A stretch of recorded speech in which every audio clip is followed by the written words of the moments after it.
Hello, this is Melanie, and today we will discuss the child protection law in Michigan with a focus on its impact within school settings.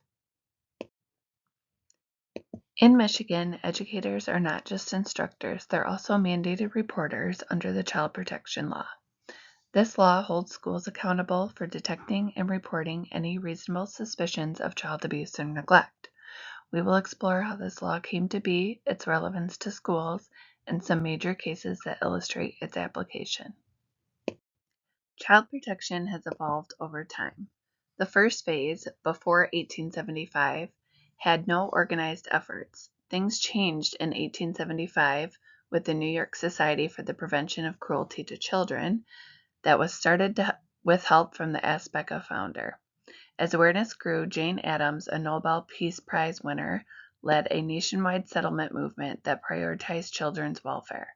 By the early 20th century, juvenile courts and the Children's Bureau laid the groundwork for government involvement. The real turning point came in 1962 when child abuse gained national attention with the battered child syndrome. This eventually led to all states adopting mandatory reporting laws. And in 1974, Child Abuse Prevention and Treatment Act, or CAPTA, provided federal funding for prevention and support.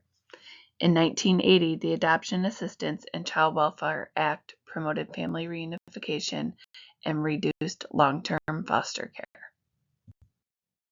There are many legal milestones in the development of child welfare protections. The Children's Bureau that was created in 1912 marked the beginning of federal attention to children's needs. Then, in 1935, the Social Security Act brought financial support to vulnerable families during the Great Depression. The 1980 Adoption Assistance and Child Welfare Act shifted focus towards reuniting families when safe, and Michigan's 1989 amendment further clarified and expanded state responsibilities. These developments laid the groundwork for today's child protection systems in schools and beyond. This law is deeply relevant to schools. Educators are on the front lines and often the first to observe signs of maltreatment.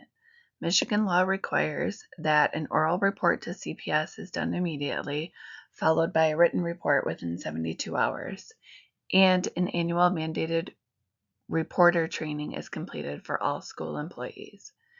Beyond direct abuse, the law also protects students from bullying and harassment, which can harm their mental health.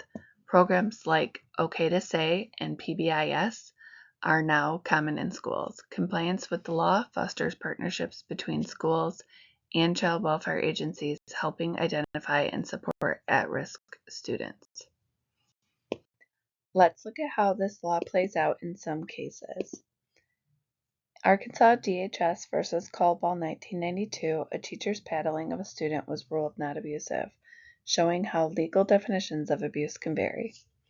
In R.E. Brock 1993, children were placed in foster care due to sexual abuse by a parent. They were reported through the mandated channels. Rouse versus Michigan 2011, this case reinforced the state's responsibility to properly train school personnel on reporting duties. In Ohio versus Clark 2015, a preschool teacher reported signs of abuse seen on a student, and that case went all the way to the U.S. Supreme Court.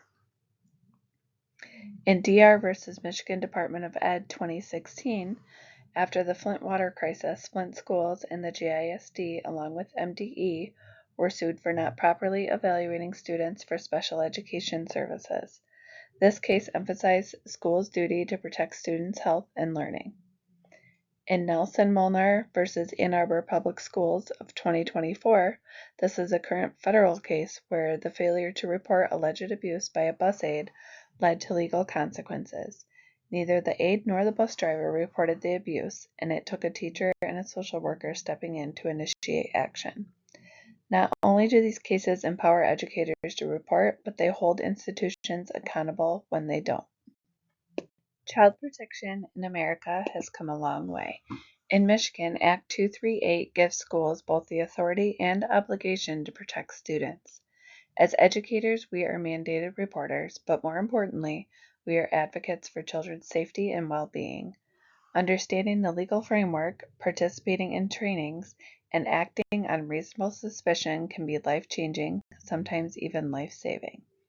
Child protection law is not just a statute, it's a moral imperative and a foundational part of our job in education. Thank you for watching.